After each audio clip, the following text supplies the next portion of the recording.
શહેરમાં ડમ્પર ચાલકો બેફામ બન્યા છે અને નો એન્ટ્રીમાં પણ માતેલા સાંડની જેમ નીકળી રહ્યા છે। ત્યારે આવો જ એક કિસ્સો વેડ રોડ અંબાજી ચોક વિસ્તારમાં બન્યો હતો। આ સમગ્ર ઘટનાના સીસીટીવી ફૂટેજ સામે આવ્યા છે, તો બીજી તરફ પોલીસે ટ્રક ચાલકની અટકાયત કરી ગુનો નોંધ્યો છે। જ્યારે વિદ્યાર્થીના ભાઈએ જણાવ્યું હતું કે ભાઈ, અમારા ઉપર આભ ફાટ્યું છે। મળતી માહિતી મુજબ મૂળ જૂનાગઢના વતની અને હાલ કતારગામ વિસ્તારમાં આવેલી સંત જલારામ સોસાયટીમાં જશુભાઈ નારીગરા પરિવાર સાથે રહે છે અને હાલ નિવૃત્ત જીવન વિતાવે છે। જશુભાઈને સંતાનમાં 2 પુત્ર છે, જે પૈકી 24 વર્ષીય વિવેક હાલ યુક્રેનથી MBBSનો અભ્યાસ પૂર્ણ કરીને સુરત પરત આવ્યો હતો।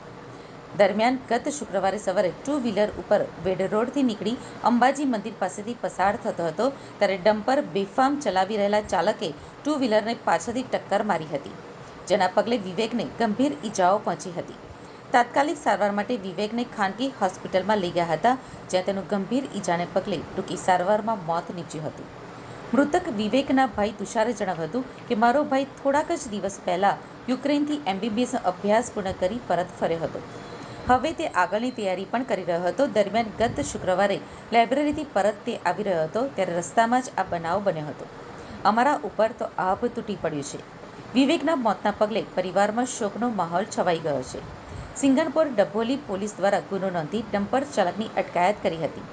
ઉલ્લેખનીય છે કે શહેરમાં દિવસે ને દિવસે માર્ગ અકસ્માતના બનાવો વધી રહ્યા છે।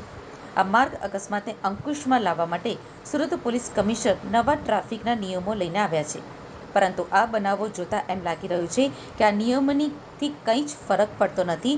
નો એન્ટ્રીમાં પણ ભારે વાહનો બેફામ દોડી રહ્યા છે। એક્સિડન્ટ થયેલો, ટ્રક વાળાએ અડફેટે લઈ લીધો ટાઈમ। ક્યાં ગયો હતો તમારો ભાઈ અને ક્યાંથી આવી રહ્યો હતો? લાઇબ્રેરી માટે ગયેલો અને રસ્તામાં બનાવ બની। તમારો ભાઈ કઈ યુક્રેનથી પાછો આવ્યો હા, હતો?